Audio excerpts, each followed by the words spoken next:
চলেন দেখি মোহাইমেন ইউকে থেকে আসার সময় কি কি এনেছে। মোহাইমেন তো ছোট মানুষ, ও আর কি আনবে।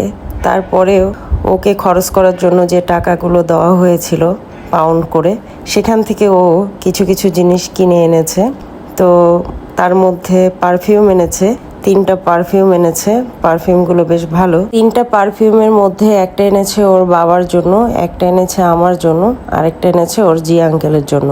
কিন্তু মোহাইমেনের শর্ত হচ্ছে 3টা পারফিউমে কোথাও নড়ানো যাবে না। মোহাইমেন যেখানে রাখতে বলবে সেখানে রাখবে, সবাই শুধু এসে সেখান থেকে নিয়ে একটু করে ব্যবহার করবে। মানে মূলত কথা হচ্ছে 3টা পারফিউমই আসলে মোহাইমেনের জন্যই এনেছে।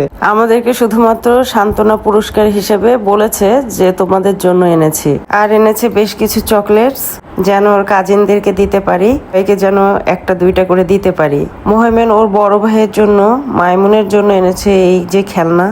আমি বুঝলাম না মাইমুন এই খেলনা দিয়ে কি করবে। আমার জন্য একটা পান্ডা টাইপের খেলনা এনেছে। এটা খুবই সফট, খুবই সুন্দর ছিল। কি আর বলবো গাইস, ছেলে এনেছে তো আমি মহা খুশি। আমরা মোহাইমেনের হাতে টাকা দিয়েছিলাম মোহাইমেনকে ওর জন্য খরচ করার উদ্দেশ্যে, কিন্তু ও বুদ্ধি খাটিয়ে টুকিটাকি সবার জন্যই একটু একটু করে কিছু কিনে এনেছে। এই যে চিন্তা ভাবনা, এটা হচ্ছে দায়িত্ববোধ। আলহামদুলিল্লাহ, মাশাল্লাহ।